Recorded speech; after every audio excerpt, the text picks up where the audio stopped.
കാര്യം അറിയാതെയാണോ നിങ്ങൾ മക്കൾക്ക് ഭക്ഷണം കൊടുത്തുകൊണ്ടിരിക്കുന്നത് എന്നൊന്ന് ശ്രദ്ധിച്ചോളൂ കേട്ടോ. നിങ്ങൾ ഈ ന്യൂസ് കണ്ടോ എന്ന് എനിക്കറിയില്ല. രാവിലെ ഇൻസ്റ്റാഗ്രാം തുറന്നപ്പോൾ കണ്ടൊരു ന്യൂസാണ്. മലപ്പുറത്ത് ഒരു കുട്ടിയുടെ തൊണ്ടയിൽ ഭക്ഷണം കുടുങ്ങി ആ കുട്ടിയുടെ അച്ഛൻ ആ കുട്ടിയെ അത്ഭുതകരമായി രക്ഷിച്ചു എന്നുള്ളൊരു വാർത്ത.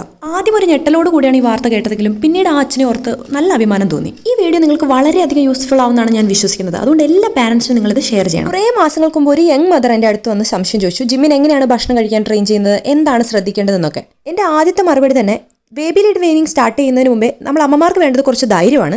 രണ്ടാമത് ഏറ്റവും ഇമ്പോർട്ടൻ്റ് ആയിട്ട് പഠിച്ചു വെക്കേണ്ട കാര്യം എന്ന് പറഞ്ഞാൽ ചോക്കിംഗ് വല്ലതും സംഭവിക്കുകയാണെങ്കിൽ അതിനുവേണ്ടി പഠിച്ചിരിക്കേണ്ട ഫസ്റ്റ് എയ്ഡ് ആണ്. ആ ഫസ്റ്റ് എയ്ഡ് ആ കുട്ടിയുടെ അച്ഛൻ അറിയുന്നതുകൊണ്ട് മാത്രമാണ് ആ മലപ്പുറത്ത് ആ കൊച്ച് രക്ഷപ്പെട്ടത്. കുറച്ചു മുമ്പ് പറഞ്ഞ ആ യങ് മദർ ഒരു മാസത്തെ ബേബി ലീഡ് വെയിനിങ്ങിന്റെ ഓൺലൈൻ ക്ലാസ് അറ്റൻഡ് ചെയ്തു എന്നും കൂടി എന്നോട് പറഞ്ഞായിരുന്നു.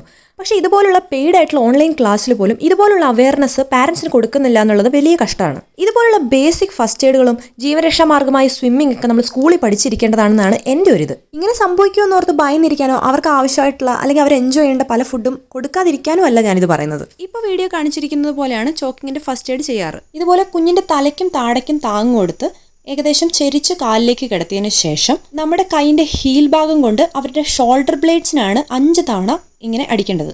ഭക്ഷണം ഉള്ളിൽ ചെന്നതിന് ശേഷം കുഞ്ഞ് കരയുന്നില്ലെങ്കിൽ അവരുടെ എയർവേയിൽ ഫുഡ് പോയിട്ടുണ്ടെന്നാണ് അർത്ഥം. അപ്പോൾ ചെയ്യേണ്ട ശുശ്രൂഷയാണിത്.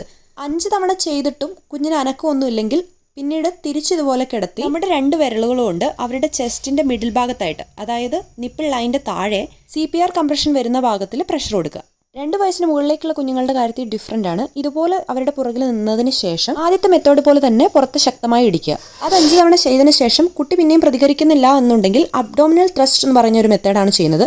ഈ വീഡിയോ കാണിക്കുന്ന പോലെ റിപ്സിന്റെ താഴെ വയറിന്റെ മേലെ ആ സോഫ്റ്റ് ഭാഗത്തായിട്ട് ശക്തിയായിട്ട് ഉള്ളോട്ട് അമർത്തുകയാണ് വേണ്ടത്. അതും 5 തവണയാണ് ചെയ്യേണ്ടത്.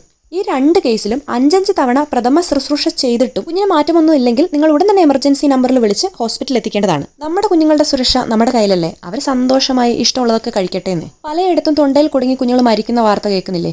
ആദ്യം തന്നെ ഈ പ്രഥമ ശുശ്രൂഷ ഒന്നും ചെയ്യാതെ അവരെ എടുത്ത് ഹോസ്പിറ്റലിലേക്ക് ഓടുന്ന വഴിക്കായിരിക്കും ഇതൊക്കെ സംഭവിക്കുന്നത്. ഇങ്ങനെയൊക്കെ സംഭവിച്ചിട്ടുണ്ടെങ്കിൽ ഉടൻ തന്നെ ഈ പ്രഥമ ശുശ്രൂഷ കൊടുക്കുക എന്നല്ലാതെ മറ്റൊരു വഴിയുമില്ല. ഈ ചെറിയൊരു വീഡിയോയിൽ ഇത് പഠിപ്പിക്കാന്ന് പറഞ്ഞാൽ വളരെ ലിമിറ്റേഷൻ ഉണ്ട്. യൂട്യൂബിൽ ചെന്ന് നോക്കിയാൽ എക്സ്പീരിയൻസ്ഡ് ആയിട്ടുള്ള ഡോക്ടേഴ്സ് ഇത് കൃത്യമായി പഠിപ്പിക്കുന്നത് കാണാൻ പറ്റും. അപ്പോൾ ഹാപ്പി പാരന്റിങ്. Bye bye.